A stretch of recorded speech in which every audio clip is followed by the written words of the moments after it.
Nível 1. Estamos na Zona Branca. Esse é o ponto mais baixo da escala de risco de asteroides e também o mais comum. É aqui que acabam ficando quase todos os objetos próximos da Terra, depois que suas órbitas são analisadas com precisão. Em outras palavras, estamos falando de asteroides que não representam uma ameaça real, ou a chance de colisão é praticamente zero, ou o objeto é pequeno demais para resistir à entrada na atmosfera. Tudo começa quando telescópios automáticos detectam um pequeno ponto de luz se movendo no céu. No primeiro momento, os astrônomos ainda não sabem exatamente qual será sua trajetória futura. Com poucos dados, existe apenas uma estimativa inicial do caminho que esse objeto pode seguir ao redor do Sol. Mas conforme novas observações são feitas ao longo das noites seguintes, essa incerteza vai diminuindo. A órbita fica cada vez mais clara e aquilo que parecia duvidoso passa a ser entendido com muito mais precisão. É justamente nesse estágio que muita gente interpreta mal o perigo. Um asteroide pode passar muito perto da Terra e ainda assim ser completamente inofensivo. Passar perto não significa colidir. O que realmente importa é se a Terra e o asteroide estarão no mesmo ponto do espaço no mesmo momento. Se isso não acontecer, não existe impacto, por mais impressionante que a aproximação pareça nas manchetes. Um bom exemplo disso foi o asteroide 2020 QG. Ele passou extremamente perto da Terra em termos astronômicos, até mais perto do que alguns satélites artificiais orbitam o planeta. Mesmo assim, não havia risco de colisão. Sua trajetória foi calculada com precisão, e os cientistas sabiam que ele apenas faria uma passagem rápida antes de seguir seu caminho pelo espaço. Enquanto muitos olhavam para a distância e pensavam em perigo, os astrônomos observavam a órbita e viam segurança. Nível 2. Estamos na Zona Verde. Esse é o primeiro degrau acima da segurança total. Aqui, o asteroide ainda não representa um perigo real para a Terra, mas começa a chamar mais atenção porque os cálculos iniciais indicam uma chance extremamente pequena de impacto. É justamente esse tipo de situação que costuma assustar o público mais do que deveria, porque a palavra risco aparece antes que a órbita esteja totalmente compreendida. Na prática, a Zona Verde quase sempre surge nos primeiros dias após a descoberta de um asteroide. Nesse momento, os astrônomos ainda trabalham com poucas observações, às vezes apenas um curto registro do objeto se movendo pelo céu. Com tão pouca informação, a trajetória futura ainda é cercada por incertezas. Isso significa que, entre as muitas rotas possíveis calculadas pelos modelos, uma fração mínima pode cruzar o caminho da Terra. E só isso já basta para que o objeto seja temporariamente colocado nessa faixa de atenção. O problema é que o cérebro humano tende a interpretar mal esse tipo de probabilidade. Mesmo uma chance minúscula pode soar alarmante quando está ligada à ideia de um impacto cósmico, mas para os cientistas, essa situação é completamente normal. Eles sabem que, nesse estágio inicial, a incerteza é esperada. Não se trata de um anúncio de perigo iminente, mas de uma etapa provisória no processo de observação e refinamento dos dados. Conforme novas medições são feitas, a trajetória vai sendo corrigida, a faixa de possibilidades começa a encolher até que a órbita verdadeira do asteroide aparece com clareza, e na maioria esmagadora dos casos, a Terra sai completamente dessa equação. É por isso que objetos colocados na Zona Verde costumam ser rebaixados rapidamente, em poucos dias, ou às vezes em poucas semanas. Aquilo que parecia uma ameaça mínima desaparece dos cálculos. Um dos exemplos mais conhecidos desse processo foi o asteroide Apophis. Quando ele foi descoberto em 2004, os primeiros dados indicaram uma pequena possibilidade de colisão futura com a Terra, o que fez seu nível de risco subir temporariamente. Em determinado momento, ele chegou a gerar preocupação real entre astrônomos e imprensa, mas à medida que as observações melhoraram, ficou claro que não havia risco significativo de impacto nas próximas décadas. Hoje, sabemos que sua aproximação será monitorada com enorme interesse científico, mas não representa a catástrofe que muitos imaginaram no início. Nível 3.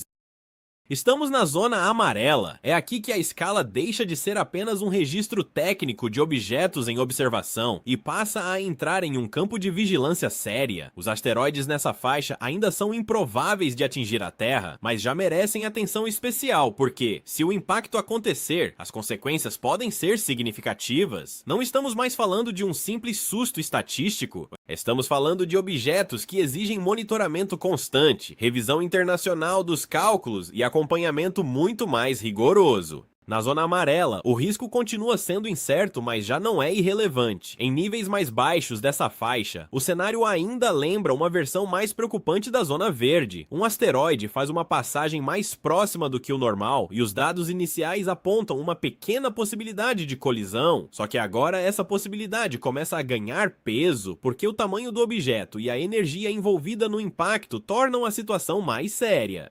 À medida que o nível sobe dentro da zona amarela, não muda apenas a chance de colisão, muda também o tamanho do estrago que esse corpo poderia causar.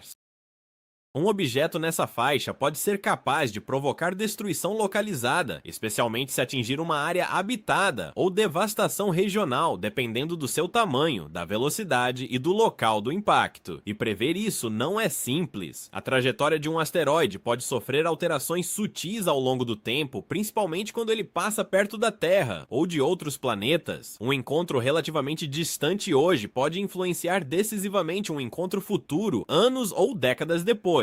É por isso que os astrônomos levam essa zona tão a sério. Um exemplo marcante desse tipo de situação foi o asteroide 2024 IGO-R4. Após sua descoberta no fim de 2024, ele entrou em uma fase de grande atenção porque os cálculos iniciais apontaram uma chance superior a 1% de impacto com a Terra em 2032. Isso bastou para elevá-lo à zona amarela e acionar um monitoramento muito mais intenso. Durante algum tempo, a probabilidade subiu, o que aumentou ainda mais o interesse da comunidade científica. Nível 4. Destruição. Estamos na zona laranja. Aqui o risco de um asteroide deixa de ser apenas uma questão de observação cuidadosa e passa a ser um problema que pode exigir preparação real. Objetos nessa faixa são raros, e quando um asteroide chega a esse nível, significa que existe uma ameaça crível com potencial destrutivo grande o suficiente para preocupar não só astrônomos, mas também governos e organismos internacionais. Já não basta apenas acompanhar os cálculos. Nessa zona, começa-se a pensar no que fazer caso o impacto se confirme.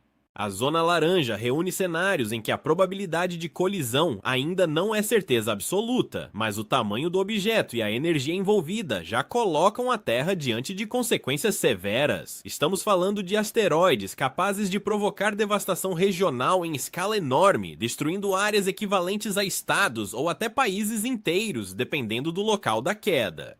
Em níveis mais altos dessa faixa, a preocupação cresce ainda mais, porque o impacto pode ultrapassar a destruição local e começar a afetar sistemas globais, como clima, agricultura, economia e infraestrutura. Até hoje, nenhum asteroide conhecido permaneceu de forma confirmada nos níveis mais altos da zona laranja com impacto assegurado. Isso mostra como essa categoria é rara e excepcional. Ainda assim, ela existe porque a possibilidade não é impossível. Nível 5. Extinção.